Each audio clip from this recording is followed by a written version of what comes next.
مچم إذا حد ساعات نبرازلنا هيوتنا هو إلا نايد مرزنا من نو إلا نايز قدفنا من لسانتات وتقيتها أنت أنا حدا زي تقمنا نجر رنو كمبل نزي تقمنا نجر دما أول ناخذ بقعز أنت أخينا لما تزعبينا هيوت تبى تشبيتنا بنا أبنا يلوم فيديو بار نزن كتيلنا نري الحموش تنجرات نو بمبالكة زحشن دولت أن هيوت بخمي كم نبر كنرينا نبيتيكم نجر نمر أي نفسكم مسحالت ما تنتر أخنكم خالد بار سبسكرايب بمبار بيتسابكم تقدمي نونو وينوهم لزلنا نجر أنت إنتر دما حماق environment ويدما حماق أكبابي حماق أكبابي دما قدامي إذا تقاللهم تلاهلهم سباتهم مسانا زوعلو سبات تسفاد يهبونا دحش هيوت نبر زي حجزنا بكاتهم عرفتنا في الله يكون خول مسانا قربا دخل كم عينة سباتهم تسفاد يهبونا تسفانا نخلهم عدو قبرو دويس ناب حماق من قد دوستنا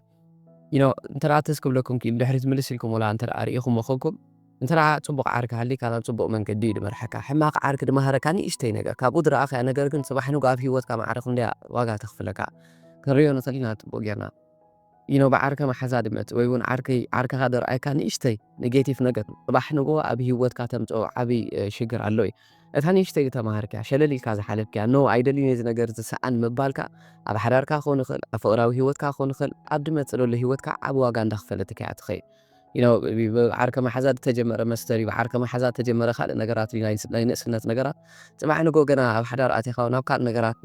بقراو هيوت أتي خونا كان نجارات ما قد كي دقبرك بحت إيرو كلي لا يكونن إذا خبلكم كله خالص سبرايكم في تشريك ولا نفسنا نكون في تشنا يعني إيش تاني إحنا دم هرنا حما أكون تبغى نجاراتنا عرفتنا اللويم في الآخر حدا جزيرة كرمك أخاني حما قدم هروخ عرفتها كافتي من قد تخوت أخولين نسخة قد نسوا موتهم دحين بدخنا من قدي نبدخنا بوتا خيدهم ويدخنا دحش هيوتنا وبدخلوا أخونهم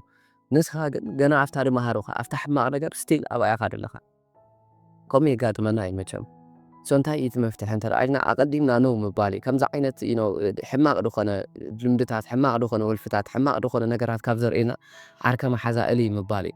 كيبلون يتي مبال it's your life at the end of the day بقى أناتنا هيوت كوي أمود أتوقع هيوت النوران إحنا هنا سلازم حماق نجارات دمهرنا أنت أخوينا حماق نجارات تسفاد أورتنا وأنت أخوينا كم دي سامرنا كم دي يكون لنا ندحري تراي دقوتنا أنت أخوينا you need to say no بقى أنا نأخذ بالكنكال على نزنا جرزي كم تدبلكم دقيمة لكم للخناتنا هيوتي تبعنا جهو زم سبات يوم شللينا كيبلون ندعبنا إذا ندعبنا أنت نيشتي نجارات كاب من المهر علينا إذا نيشتي نجار صباحنا جو ندعبت صباحنا جو إننا برا هيوتنا حبركونا واقع تخفلنا لازم تنقاقي أقدم كالك عقمتي كم نحنا نعرفتنا تبغيرنا نتسألوا منا كبابنا يتسألونا نحنا نتسألوا لنا تلزي كبابنا خساب تسألونا زقنا دما دحش عرختي دحش عركة محزق حزن دحش نجاراتي كنا مع قبل أبن خللو بوتاتات أمبر كنركب كنكل علينا أنت زي كوين نونو خنبل كنكل علينا زمان أمتي وخاز تريور لهم السوشيال ميديا بأونلاين كاني عركة محزقة شيء لخون هدي هاد السوشيال ميديا أنت خاطري تاينا نرد لنا دغمنا عنا دويس ندحري زقوتنا تسفانا دصن متر تسفانا كبدبن نعونا نوكم بالكنكل علينا بلوك اندا غبرنا ديد لي كانتر اخوينو انترست دايكون كندا بالكا بلوك اندا غبركي ان سبسكرايب دا غبركي اخذ كي يخا ديتا يكون مقنعات صباح نقول نزوم نقرازيهم نونو انت زي الكاو بتحمي محب واقع تخفلو قللت غيرنا خنوسلو مراكو انت خالنا سلاز نزوم نقرازيهم نوخم بالكنكل علينا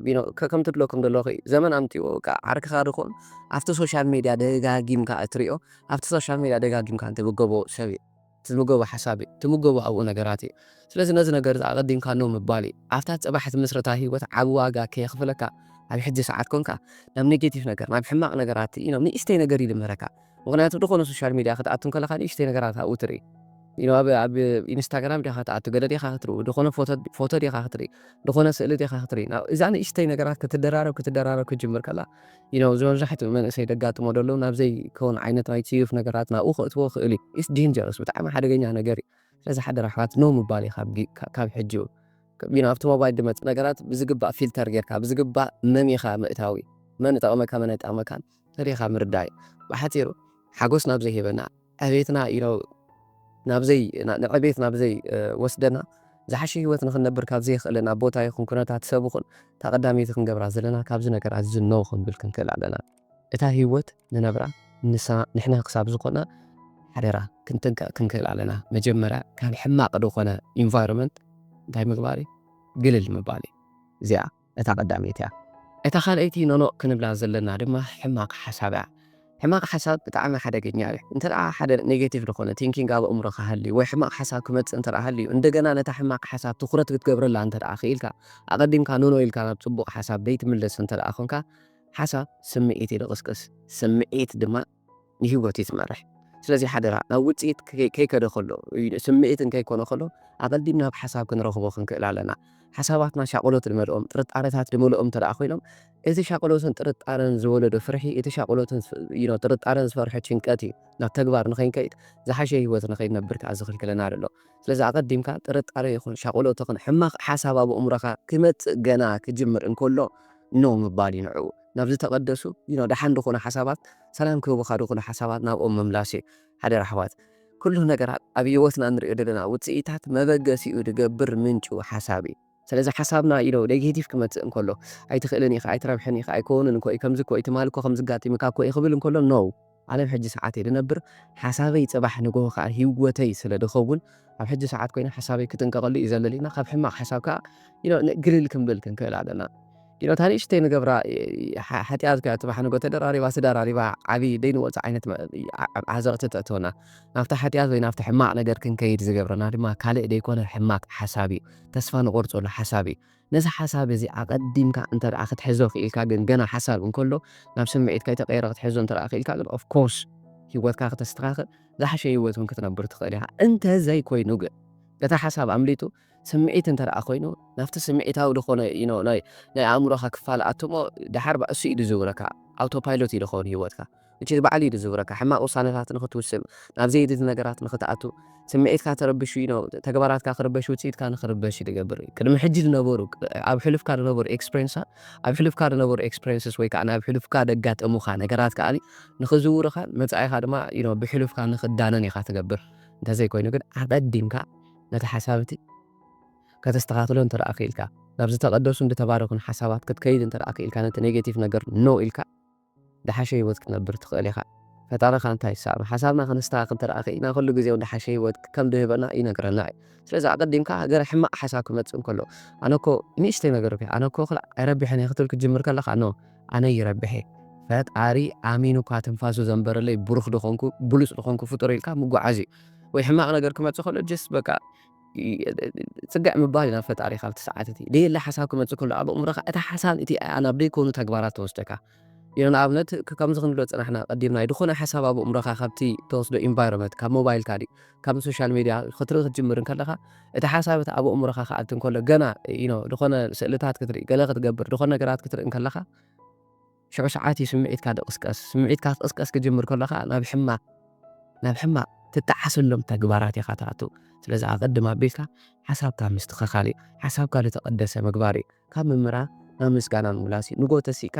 ተማርረሎም ተበለሎም ሓሳባት ትበሳጨወሎም ሓሳባት ተደኣ ነይሮም መዓልትኻ ብፀሎት ብምስጋና ምጅማር እዩ እዚኣ ዓባይ ዝኾነት መፍትሒ ክትበና ስለዚ ሕማቕ ድኾነ ሓሳብ ክመፅእ ከሎ ሰይኖ ድኾነ ነገር እንተ ደኣ በቃ እስኪ ሰላም መዓልተ ክውዕል እዩ ኣለ ሕጉስ መዓልተ ክውዕል እዩ መጻእየይ ዝሓሸ እዩ ዝሓሽኩ ሰብ የብሉ ምክንያቱ እንተ ደኣ ትፈርሕ ኮንካ ወይ ድማ ድኾነ ትሰግእ እንተ ደኣ ኮንካ ብዛዕባ ፅባሕካ በዛ ሕጂ ሰዓት ኢኻ ትስእና ንኣብነት ርአዩ ኢኹ ድኾነ ሰሚናራት ገለ ቅድሚ ሕጂ ክካይዱ ከለኹ ብጣዕሚ ፍርሒ ይወረኒ ነይሩ ብጣዕሚ እየ ዝፈርሕ ሳብ ድንቅጥቀጥ እየ ዝኸውን ኣብ ድኾነ ፍልጠት ከሎ ውሽጠይ ከመሓላልፎ ዝደሊ ኣለኹ እቲ ናተይ ምሳጅ ነበረ መምህር እንታይ ይብለኒ ነይሩ ብዛዕባ በቃ ኣብዚ መድረኽ ወፂእኻ ክትሕቁን እዮም ከምዚ ክገብሩ እዮም ኢልካ ኣይትሕሰብ ኢኻ እሱ ክትሓስብ እንተዘይክኢልካ ቀሊል ኢልካ ኢኻ ተኣቱ ጀስ ስቕኢካ ዓልል ጥራይ ምሳና ንሱ ብዛዕባ እዩ ትሕሰብ ክስሕቁን እዮም ከምዚ ክብሉ እዮም ኣይትበል እሞ ጀስት ቢ ፕረዘንት ምሳና ኩን ሕጂ ሞ ብድሕሪ ኣቲኻ ሰላም ጌርካ ክትወፅእ ኢኻ ብለ ነይሩ ከምኡ ክገብር ምጀመርኩ ነገራት እንዳለመድኩም ፍርሐይ እንዳጠፍአ ኸይዱ ምክንያቱ እንታይ መሲሉ ከይብሉን ጥራይ ከምዚ ከይከውን ጥራይ እድብል ሓሳብ ስምዒትካ እዩ ድቕስቀስ ስምዒትካ ድማ ተግባራትካ እዩ ድኣሳስር ወይ ተግባራትካ እዩ ዝፈታትሕ ስለዚ ሓደራ ኣሕዋት ከምዚ ክኸውን እዚ ጥራይ ከይከውን ድብል ጥርጣረታትን ሻቆሎትን ድመልኦ ሓሳብ እንተ ደኣ ሃልዩ ነቲ ሓሳብ እቲ ኖ ምባል ኣይደሊኒ ኖ ምባል ንእሱ ክገዝአና ደይኮነ ንሕና ክንገዝኦ ክንክእል ኣለና ስለዚ ሓደራኹም እዛ ኣእምሮና ክንጥቀመሉ እዩ ዳ ተባሂልና እምበር ናቱ መጠቀሚ ንሕና ክንከውን የብላ ክነግሰሉ እዩ ዘለና ንሕና ንነግሰሉ ድማ ገና ሓሳብና እንከላ ኔጌቲቭ እንከላ ኣብ ሕነቕ ከነብሎ ሕዝ ከነብሎ እንተ ደኣ ከይድና ስለዚ ሓደራኹም ኔጌቲቭ ዝኾነ ወይ ድማ ኣሉታዊ ዝኾነ ሓሳብ ኣብ ኣእምሮና ክመፅእ ከሎ ንንቕ ንበል ናብ ዝተባረኹን ዝተቐደሱን ሓሳባት ድማ ንመለስ እዚኣ ድማ ዓባይ መፍትሒት ክትበና እታ ሳልሰይቲ ድማ ኣብ መብዛሕትና ክትርከብ ትኽእል ኖ ክንብላ ዘለና ሓንቲ ነገር እንተደኣ ሃልያ ከይብልኒ እንዳበልካ ሰባት ምሕጓስ እዩ ብጣዕሚ ሓደገኛ ዝኾነ ነገር እዩ ሰባት ምሕጓስ ሽግር ሃልይዎ ኣይኮነን ኣብዚ ዓለም እዚ ዘለና ኩላትና ነንሕድና ንኽንደጋገፍ ናይ ሰባት ሂወት ከነስተኻኽል እዩ ኣብ ናይ ሰባት ሓጎስ ንኽንዋፈር እዩ ልክዕ እኮ እዩ ድተቐደሰን ድተባረኸት ፈጣሪ እውን በቃ ንዑ እኮ እዩ ፈጢርና ኣሎ ከነገልግል እዩ ፈጢርና ግን እንታይ መሲልኩም እታ ኢንቴንሽን እታ ኣጀማምራ ወይ ከዓ እታ ናትና ሓሳብ ጌጋ ስለ ዝኾነት ንምንታይ እንተረኣይኩም ሰባት ከነሐጉስ ኢና ንኸይድ ሓቀይ ከነሐጉሶም ከለና ግን ብምንታይ መንገዲ እዩ እንተረኣይኩም ናትና ሓጎስ ብምስኣን እዩ ኣብዛ ሰውነት እዚኣ ሰላም ብምስኣን እዩ ንሓደ ሰብ ተሐጉሶ ከይድካ ከይብልኒ እንዳበልካ ብፍላይ ኣባና ደሎ ከይብሉን እዩ ሓቀይ ስለዚ ከይብሉን እንዳበልና ነቶም ሰባት እቲኦም ንገብረሎም ተደኣ ኮይና ሓጎስና ግን ንስእን እንተደኣ ኮይና እቶም ሰባት እኦም ምባሎም ዘይተርፍ እዩ ሰላሙን እኮ ይትረክብን ኮይኻ ጌርካ ምስጋና ደይብሉ ደስታ ደይትረኽበሉ ውሽጠኻ ትርበሸሉ ትሕመሰሉ እኮ እዩ እንድኹን እዚ ነገር እዚ ስለዚ ኣቐዲምካ እታ ኢንቴንሽን እቲኣ ምስትኽኻል ክትከይድ እንከለኻ እቶም ሰባት ከይብሉን እንዳበልካ ዲኻ ትኸይድ ዘለኻ ወይስ ናይ ብሓቂ ካባኻ መሊኡ ድፈስስ ሓጎስ ናብኦም ስለ ደሎ እዩ ካባኻ መሊኡ ድፈስስ ሰላም ናብኦም ስለ ደሎ እዩ ወይ ሰላምካ ሲኢንካ ኢኻ ዘለኻ ዩ ኒድ ቱ ሴይ ኖ ከይብሉን እንዳበልና በቃ ንዓኻ ቆፀራ ኣለካ ንዓኻ ናትካ ጉዳይ ኣለካ ትገብሮም ነገራት ኣለዉ ቆፀራታትካ ሰሪስካ ትገብሮ ነገራት ሰሪስካ ኣእምሮኻ ትምግበሉ ዓረፍትኻ ሰሪስካ ኣእምሮኻ ትምግበሉ ዝነበርካ እዋናት ስሪ ዛቢልካ ከይብሉን እንዳበልካ ናብ ካልእ ቦታታት ምኻድ ሕብርተይ ከምዚ ከይብሉኒ ገለ ከይብሉን እንዳበልካ ምኻድ ብቐሊሉ ክንሪኦ ንኽእል ኮይና ብፍላይ ኣባና መንእሰያት ሓደ ደጋጥም ንስተ ንብላዕ ከምዚ ንስተ ናብ መስተ ናብ ገለ ንኺድ ዳባር ንኺድ ሳምቲንግ ናይት ክለብ ንኺድ ትበሃል ኖ ክትብል ክትጅምር እንከለኻ ክላእ ፋራ ትበሃል ፋራ ከይብሉኒ ኢልካ ሽዑ ከዓ ናብቲ ዳተኣሽሙ ትኸይድ ንሱ ድሞ ኮይኑ ፋራ ትርጉሙ ደይባዕልና ደጠመቕናዮ ሓፍ ኣቢልና ደምፀናዮ ድኾነ ቃል ሓደራ ነፍሱ ድረኣየ ናይ ብሓቂ መንፈሱ ድሓለወ ሰብ ፋራ ኣይበሃልኒ እኳ እዚ እቲ ጥበበኛ ዝበሃል ሰብ ሃፍቱ ሰይ ነው ባሕኒ ጎብኤትወካ ዚ ነገር እዚ ኣይትፈልጥን ኢኻ ከይብሉን እንዳበልካ ትኸዶ ዓይነት ህይወት ሰላም ኣይሂበካን ከይብሉን እንዳበልካ ትኸዶ ዓይነት ህይወት ባሕንጎ ህይወትካ ኣይስተኻኽልን እዩ ምኽንያቱ ከይብሉን ትብል ተደኣ ኾንካ ምባሎም ዘይተርፍ እዩ ስለዚ ሓደራ ኣሕዋት በቃ ኣቴንሽን ስለነደሊ ኮይ ትኹረት ስለንደሊና እዚ ኩሉ ነገራት ንገብር ሓደ ሰብ በቃ ትኹረቱ ናቱ ስለትደሊ ትኹረቱ ከይነፍገካ ስለትፈሪሕ ኢኻ ደኣ እምበር ትኸዶ ናይ ብሓቂ እውን ሰላም ተሰሚዕካ ምልኣ ተሰሚዕካ እውን ኮይኮነን ኣይ ከምዚ ተይልኒ ፅባሕ ንጎ ከይስእኖ ፅባሕ ንጎ ከምዚ ከይኮን ጥራይ ስለትብል ደኣ እምበር ኣቴንሽን ስለትደሊ እቲ ዝዓበየ ኣቴንሽን እቲ ዝዓበየ ትኹረትካ ክትገብር ደለካ ኣብ ነብስኻ እዩ ኣብ ፈጣሪኻ እዩ እንተዘይኮይኑ ከምዚ ከይብሉን እቲ ከይኮን ትብል እንተደኣ ኾንካ ሓደራኹም ኣሕዋት ሓደራኹም ሰብ ከይብለና እንዳበልና ሰብ ከይቀየመልና እንዳበልና ፈጣሪ ምቅያም እንታይ እዩ ትርጉሙ ደኣሞ ንምንታይ እንተረኣይኩምኒ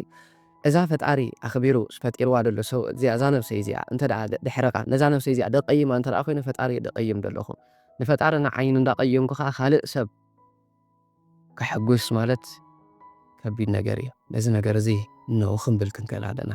ሓደራኹም ኣሕዋት መጀመርያ ንሕና ንምላእ ንሕና ሰላም ንኹን እሞ ብድሕሪ ኢዱ ማናት ንሓጎስና ካልኦት ሰባት ትፍሰስ ንሰባት ምሕጓስ ድማ ካብ ሕጂ ሰዓት ጠጠው ክነብሎ ክንክእል ኣለና ልክዕ ኮይ ንሕጉሶም እኮ ፅቡቕ እዩ ግን ናትና ሓጎስ ናብኦም ክፈስስ ደለዎ እታ ራብዐይቲ ኖ ክንብላ ዘለና ናይ ሓጎስ ቀታሊት ናይ ደስታ ወሳሪት ዝኾነት ነገር ድማ ነፍስኻ ምስ ካልእ ሰብ ምጉድዳር እዩ ሃፍቱ ሰይ ኖ ክትብል ክትክእል ኣለካ ነዚ ነገር እዚ ንምንታይ እንተረኣይኩምኒ ድገበርካ እንተገበርካ ብፍልጠትካ ዲ ብመልክዕካ ዲ ብድሌትካ ነገራት ክትወዳደሮላ ተፈተንካ ኣብዚ ዓለም እዚኣ ኩሉ ግዜ ንዓኻ ድበልፀካ ሰብ ኣሎ እዩ ሓደ ረሕቧት ነፍስና እንዳወዳደርና ዓዘቕቲ ብኾነት ሰላምና ናብ ድሰርቕ ደስታና ናብ ድወስድ ሓጎስና ናብ ድነፍግ ነገር ክንኣቱ የብልናን ክንጥንቀቕ ክንክእል ኣለና ገና ናይ ምውድዳር ሓሳብ ክመፅእ ከሎ ኣብ እምሮና we need to say no ነዚ ነገር እዚ ኣይደልን እየ ክንብል ክንክእል ኣለና ምክንያቱ ናብ ውድድር እንተደኣ ንኣቶ ኮይና እቲ ናትና በረኸታት እቲ ናትና ፀጋታት ኣይረኣየናን እዩ እኳ ደኣ መሊሱ እቲ ዘለና ጭንቀት እቲ ዘለና ደካማ ጎንታት እቲ ዘለና ሕማቃት ጭንቀት ማይ ክወስኽ ደኣ እምበር ካልእ ነገር ኣይኮነን ስለዚ ምስ ኣዕርክትኻ ትወዳደር ምስ ካልእ ሰብ ትወዳደር ፖስት ምስ ድገብር ሰብ ብፍላይ ትወዳደር ዘመን ደምፀውን ሕጂ ሰዓት ኣሎ እዩ ብዙሕ ግዜ ኣነ ይዛረበሉ ንዓዮም ስለ ዳሃሲኒ ዝነበረ እዩ ሕጂ ሰዓቶም ስለ ዝጥንቀቐሉ ኣሕዋተይ ናባኹም ደጋጊመ ደብሎ ደለኹ ሓደራ ፖስት ትገብር ሰብ ብፍላይ ሶሻል ሚድያ ፌክ ዝኾነ ዓይነት ህይወት ድመልአሉ ዓይነት ነገር እዩ ንምንታይ እንተረኣይኩም ንኩሉ ሰብ ዝኾነ ትደልያ ኣቴንሽን ዝኾነ ደልዮ ትኹረት ስለ ዘሎ ሓደ ሰብ ዝኾነ ኣናሎጂ እንታይ ክብል ሰሚዐዮ ገለ ክዛረብ ሰሚዐዮ ሰብሲ ፕሮፋይሉ ንባዕሉ ደቕይር ፕሮፋይል ፒክቸር ናቱ ደቕይር ኮ ድኾነ ሞቲቬሽን ድኾነ ምትስሳእ ወይ ተሰልችው እንተረኣይሉ ወይ ተሰልችዎ ይኸም ድገብር ብል ነይሩ يسي نفسي كفتش مجبر كلها كحكي بالنيرة أفتقد ما عندي سعادة نبره هوتي حكي مخنيات أنت رأيكم سلشوا لك مو سب بروفايل I'm not saying حماقي طبوقي نغير يكون لكم للأخ just understand خم قبرو نجر ስለዘሎይ ክርዳእ እናደለዎ ነገር ሲብለሎይ ነቲ ላይክ ነቲ ኮመንት ነቲ ፅቡቅ ኣለኻ ከምዚ ገለ መለታት ንዕኡ ስለንደልዮ እዩ እምበር ኢንቴንሽናሊ ነታ ነገር እቲኣ ስለንደሊ ኢዳ እምበር ከምኡ ንገብር ካልእ እውን እኮ ኣይኮነን ስለዚ ሰብ ናይ ሕማቕ ናይ ገዝኡ ኣብ ገዝኡ ደሎ ሕማቕ ነገራት ኣውፅኡ ኣብ ሶሻል ሚድያ ፖስት ይገብርን እዩ ፅቡቕ ነገራት እዩ ፖስት ዝግበር ኣብቲ ሶሻል ሚድያ እቲ ብፍላይ ኣብ ፎቶ ኣብ ገለ ኣብቲ ፒክቸር እቲ ትሪኦ ነገራት that's dangerous ሓደ ዓርክ ትማሊ ኣጋጣሚ ዝኾነ ሰሚናር ነይሩ ተሳቲፈ ኣብ ዝኾነ እንታይ ይበሃል ትምህርቲ ነይሩ ሓደ ወዲ እንታይ ይብል ነይሩ ተተጋገሲ ናብ ከምዚ ዓዲ ኸይደ ነይረ እዚ ነቲ ነገራት መዓት መከራርኤ ተመሊሰ ናብዚ ዓድኻ መፅአ ይብል ነይሩ ኣብዚ ዓዲ እዩ ዓዱ ሶንታ ክትገብር ኢኻ ኸይድካ ናብ ደገ ወይ ናብ ወፃኢ ኸይድ ናብ ዝኾነ ዓዲ እየ ኸይደ ነይሩ እንታይ ክትገብር ኢኻ ኸይድካ ኢሎሞ በቃ ዕርክተይ ኣብኡ ኸይዶም ተሳኢሎም ፖስት ስለዝገበሩስ ናቶም ሂወት ርኤ እየ ኸይደ ኢሉ ተሓሚሱ ከዓ ተመሊሱ ናብዚ ሽዑ ሓደ ራክባት ኩሉ ትሪእዎ ዘለኹም ፖስት ዝግበር ዘሎ ሰብ ብድሕሪ ኩሉ ፍሽኽ ኢሉ ክዳን ፅቡቕ ክዳን ለቢሱ ፅቡቕ ክዳን ገይሩ ሕመቑ ኣራጊፉ ፅቡቕ ነገራት ጥራይ ዘርእየካ ሰብ ድሕሪ እዚ ኩሉ ነገር ዝኾነ ሽግር ኣሎ እዩ ዝኾነ ጭንቀት ኣሎ እዩ ዝኾነ መከራ ኣሎ እዩ ዶን ነው ትወዳደር ምስኻ ከዓ ምስኡ ዶ ኣይኮነ ምስ እቲ ሶሻል ሚድያ ትሪኦ ዘለካ ነገር እዩ ዩ ዶን ነው እኮ ምናልባት ተስኻ ዘለካ ሂወት ዝሓሸ ክኸውን ይኽእል እዩ ተስኻ ዘለካ ሂወት ዝበለፀ ክኸውን ይኽእል እዩ ናይቲ ሰብ እቲ ስቃይ ናይቲ ሰብ እቲ ፅሙዋ ናይቲ ሰብ እቲ ሕመቕ ናይቲ ሰብ እቲ ጭንቀት ዩ ዶንት ነው ትፈልጦ ነገር እኮ የብልካ ብጣዕሚ ኮይ ድገርመካ ግን ምስ ምንታይ ትወዳደር ተራእኩም ስታ ፖስት ዝገበራ ነገር ክስቶር ኣጥዒሞ ዓርከይ ከምዚ ኮይኑ ናብ ዱባይ ኸይዱ ከምቲ ገይሩ ዝተና ነገራት ትገብር ኣሎ ዩ ዶንት ነው ዋት ሃፕንስ ቢሃይንድ ዘ ሲን ድሕሪኡ እንታይ ኣሎ ግን ዩ ዶንት ነው ሓደራኹም ኣሕዋተይ እቲ ናትና ደካማ ጎንታት እንዳምፀና ምስ ካልኦት ሰባት እንዳወዳደርናዮ ንኸይድ እንተረኣ ሃሊና ኩሉ ግዜ ደስታና ይኽወስድ በረኸትና ይኽንፈገና ኣብ ጥቓና ዘለዉ ፀጋታት እዮም ደይክረኣዩና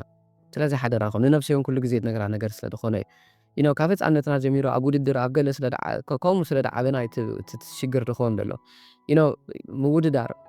ይስመ ኣነ እንዳይ ክድግፎ ነገር ኣይኮነን ምክንያቱ ስቂልካ ስኸናትካ ፅቡቕ ነገራት ድሓን ኮ ትሰርሕ ኣለኻ ኣብዚ ገደ ነገራት ኮ ትገብር ኣለኻ ገዛኻ ኮ ተስተኻኽል ኣለኻ ናይ ካልእ ሰብ ገዛ ኸይድካ ክትርኢ ከለኻ ግን እታ ተስተኻኽላ ዘለኻ ገዛኻ ትንዕቓ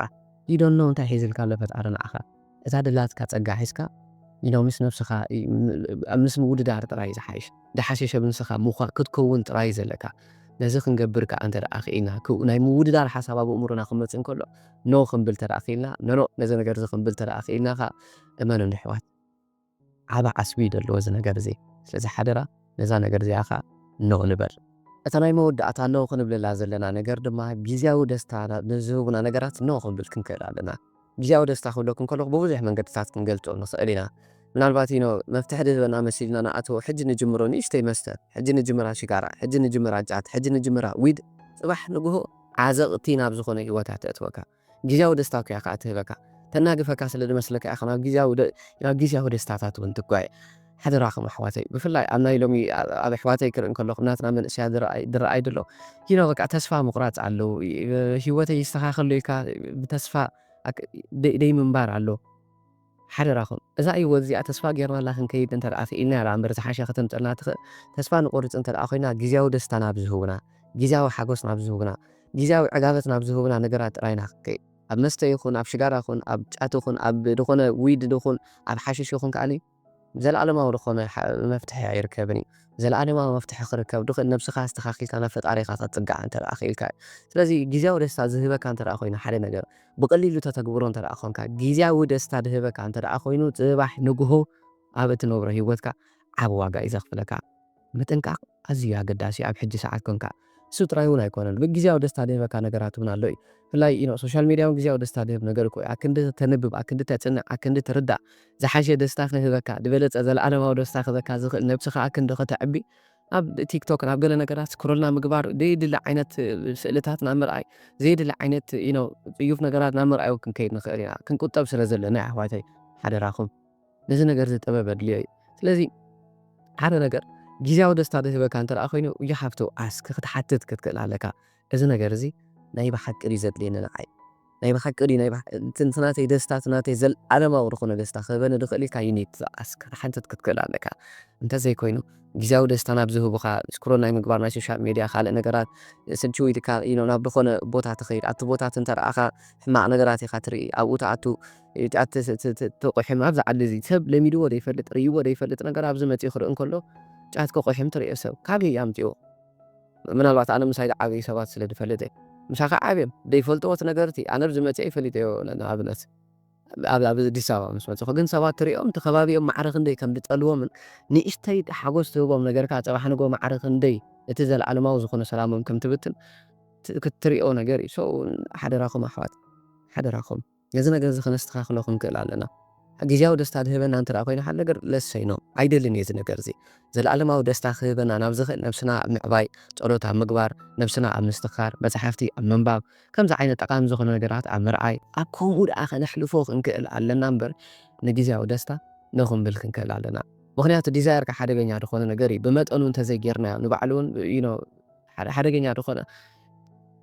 ብፍላይ ሓደ ግዜ ብጣዕሚ ናትና ዲዛይር በዝሕ እዩ እቲ ዲዛይር ናትና እቲ ድሌት ናትና ክበዝሕ ደስታ ደምፀልና ነገራት ኢልና ክንከይድ ክንጅምር ከለና ከዓ ሕጂ ሸለብ ኢልካ ዝጀመርክያ መስተ ፅባሕ ንጎ ኣብ ሕማቕ ሂወት እያ ተእትወካ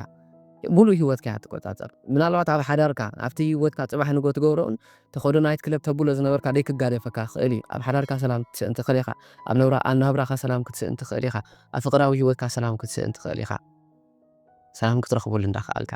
ስለዚ ኣሕዋት ነዘን ነገራት እዚአን ኣቐዲምና ዝጠቐስና ንሓሙሽተ እኖ ብምባል ዝሓሸን ዝበለፀን ሂወትካ ብከምዚ መንገዲ እንተነበርና ይሓይሽ ብምባል ናይ ሎሚ ቪድዮ ዝሰርሐልኩም ዘለኹም ስለዚ ቪድዮታት ዝጠቕመኩም እንተደኣ ሃልዩ ሓደራ ኣሕዋተይ ሼር ግበርሎም ኢኹም ንኻልኦት ደለይቲ ለውጢ ንኻልኦት ክድሕኑ ዝደልዩ ሰላም ዝደልዩ ኣሕዋትና ከዓ ሼር ግበርሎም ኢኹም ይጠቕመኩም እንተደኣ ሃልዩ ማለት እየ